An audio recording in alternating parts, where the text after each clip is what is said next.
Welcome back to CTM Performance.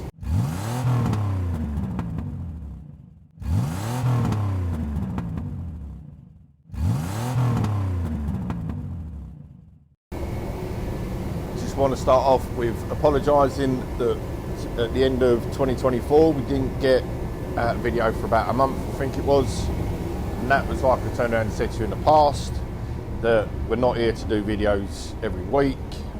We do have to concentrate on the business. But anyway, welcome back to 2025. Hopefully we'll get a lot more videos out this year. Hopefully we'll be doing some specials throughout the year. I own a VW Caddy. It's getting a little bit knackered on the engine side. That's going to come out. Going to do quite a performance build on that. And we're going to sort of look at, you know, possibly buying a few motors, doing them up, doing the engines, possibly giving them away for free, or selling them on, keeping them, whatever yet, not decided. What I will do is add some videos in here of a couple of jobs we did just at the end of 2024. Video on the V12. Now, the V12 we couldn't actually show you being built for the pure reason the customer didn't want it shown. We don't know why, but he asked us not to video. So, customer's right, we didn't video. But as you can see down at the end of our workshop, it's done. I will show you a dyno run on it. But as you can see, it's sitting underneath the covers at the minute, waiting for the customer to come pick up. But let me take the cover off and then I'll come back and show you. There you go, that is the Jag V12 built, dynoed. His car's still being done at the moment, but this is getting picked up this week. Once it goes back in the car, obviously he's going to go to Simpson exhausts. He wants to get himself stainless steel exhaust made up and everything else, but as you can tell, she looks very, very pretty. Everything that was replaced that we could replace, powder coated, carbs overhauled, yeah, just everything that could be replaced was replaced, like I said. But as you can see, she is looking very, very pretty.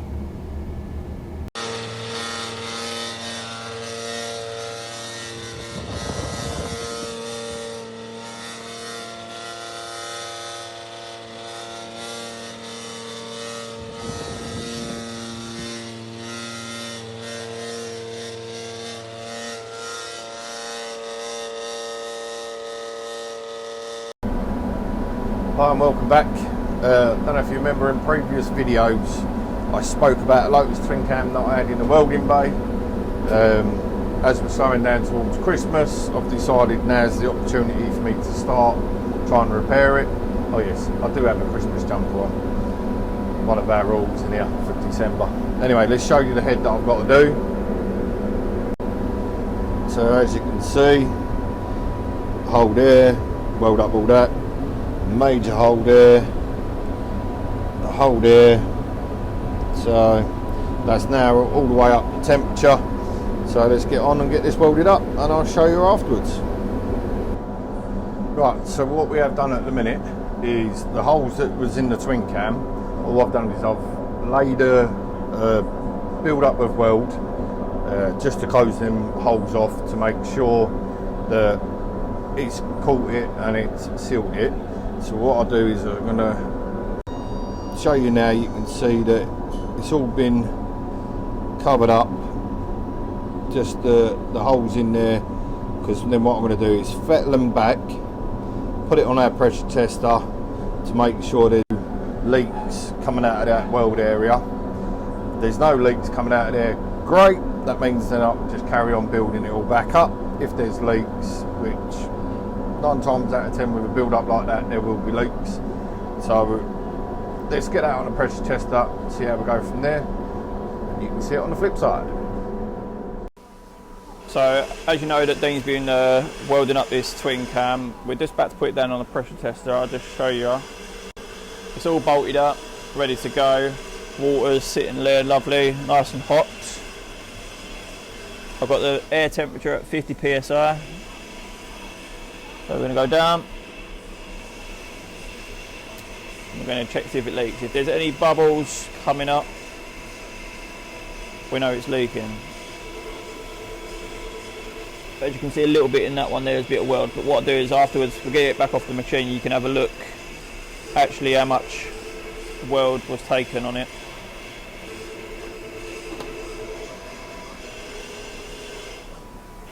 So as you can see, we've got no bubbles coming up at all. I'll just move the head about a bit so it releases the air that's trapped. But as you can see, we've got no leaks. So it's a good head now. I don't care who's doing better than me. I'm not in competition with anyone else. The only rival I have is the person I was yesterday. Last year, I was different. I've grown, I've learned, I've improved, and that's what truly matters. It's me versus me. Every day, I wake up ready to push myself further. I just thought I'd show you a cylinder that I've been fettling up, which is a full Crossload to a Formula full spec. So let me just flip you around. So what that is, was your standard Crossload cylinder head.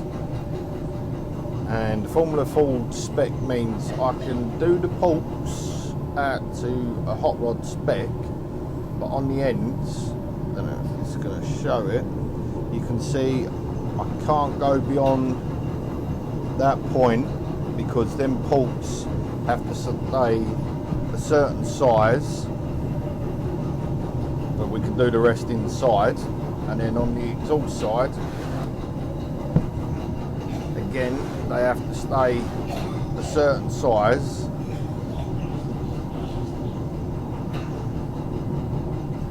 Again, on the exhaust side, they have to stay a certain size. That's why they're not properly rounded off or anything like that, because that is already out to their size. So all I've had to do is just quickly go around, tied it up, but obviously it's all been ported heavily inside. But that is a Crossload Formula full spec. Now just got to get bronze guides into it, bigger valves, narrow it up, lap it, and apply a grand all over. So, customer has just dropped off a Lotus twin cam that was done by another company. I'm not going to name that company because we're not getting involved in none of that. But it is quite piss poor. I'll show you the head. And as you can see, that's the cylinder head. Every valve, as you can see, is way protruding outside. Every inlet has made piston to valve contact. We seem to have double gaskets for some reason on every exhaust. The best one is the gasket, head gasket. Now this is a freshly built engine, but someone's obviously got their workings out a bit wrong here, because we have, that's a shim saver, one gasket, and then we have the original copper gasket.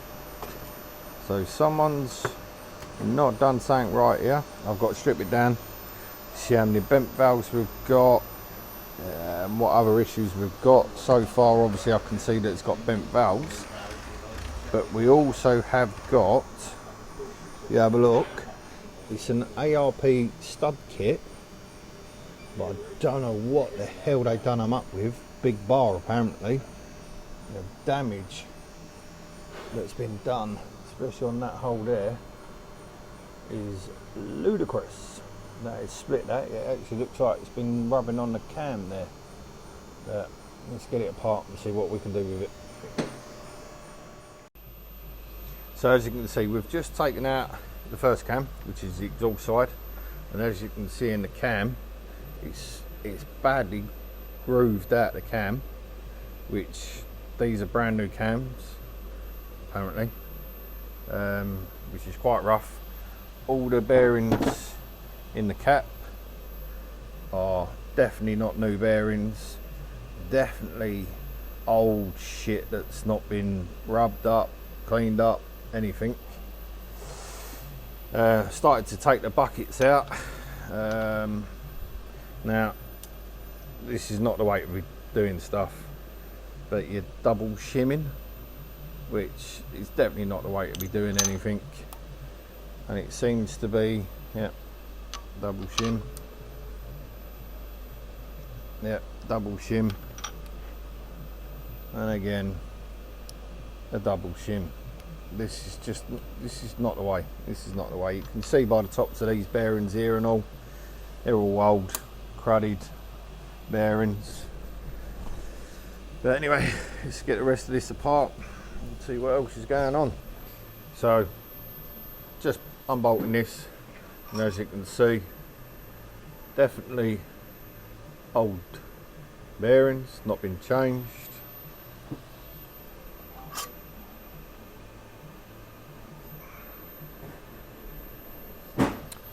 Very poor.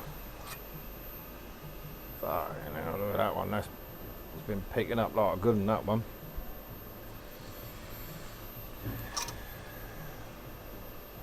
Same on that one.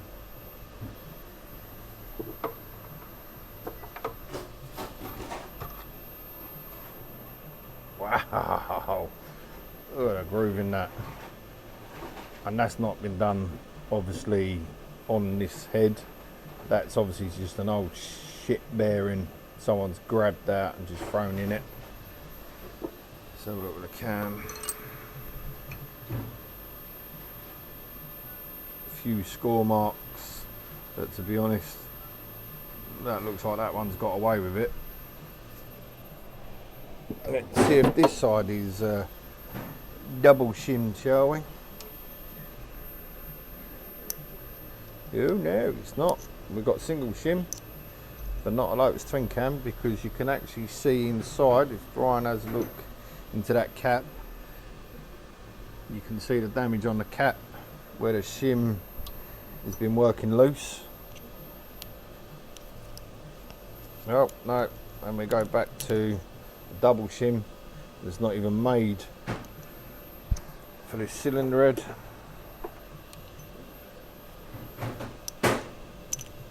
Back to a single shim. Again, it's not made because you can see on top of the caps where it's all been running, bashing. Then we go back to another double shim. Shocking, shocking. I'll get this apart and see what valves we've got damage wise, because I'm sure as hell we're going to have bent inlets. So as you can see, we've just literally just stopped the camera and when I see the rest of it, and if you have a look here, I don't know what someone's done. They've machined it, I don't know. It looks like the cam's been catching it, but that's definitely someone's machined that to clearance on the cam, which I don't know why you would do that, but that's the worst one. And that was obviously pushed over when I tried to put the nuts on with the ARP, and that has been hitting on the cam, which is shocking. Shocking. I've got no other words, man. It's just shocking.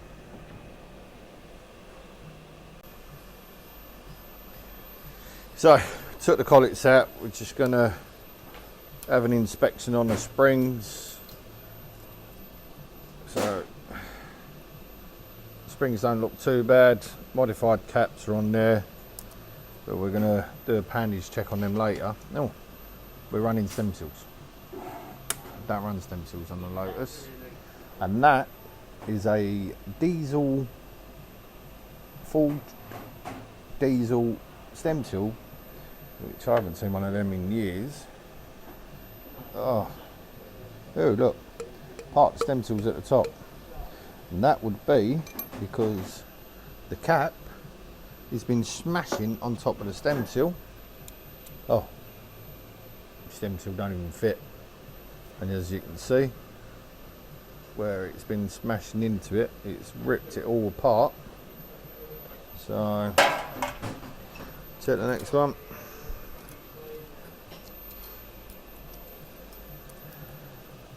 And as you can see, Brian, if you go in there, you can see that before I take the valve out that the stem seal, look, it's not even on it, but the damage in that stem seal where the cap has been going inside of it and smashing it. Again, take the stem seal that don't even fit and you can see the damage. Right, so obviously you can see taking the collets out of the exhaust. So as you can see, we took the collets out of the exhaust. If you have a look, it's not even the top half of the stem seal on top of that one.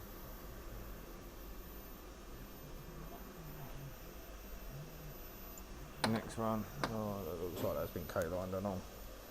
Next one's damage in there.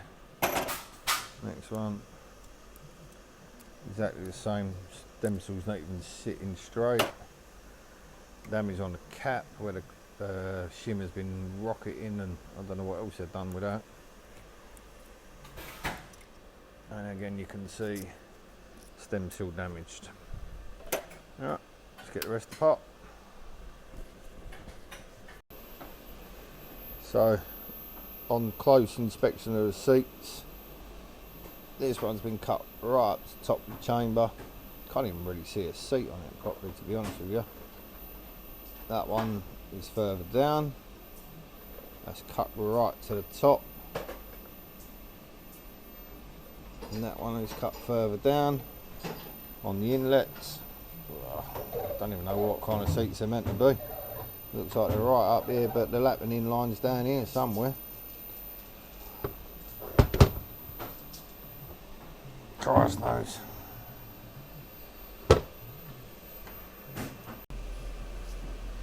So just going back to the seat cutting, you can see, especially that one, there's been proper hammered in. I've checked all the valves. I've got 2 bent inlets. The rest of them have got slight wobble. The guideway, to be honest, is exhaust. I've got no play, which I'm quite surprised about. As you can see, not a lot of movement. But the inlet are completely kaput. This is the worst one, where it's, as you can see, the movement in it. And that one. There you go. That one. But it just looks like they've gone bigger on the inlet seat, well, inlet valve, standard exhaust, but they've just not cut the seats out properly for some reason. But it is just a bucket of shit. That's the end of that video. I hope you enjoyed. Again, apologise for not getting them out quick enough last year, but I will try harder this year, 2025. Like I say, we've got a lot of things in the pipeline. Possibly should be moving this year. Fingers crossed. Let's get out of here to a bigger unit. Again, please give us a thumbs up, subscribe, and continue watching on this journey of our business. Have a good one.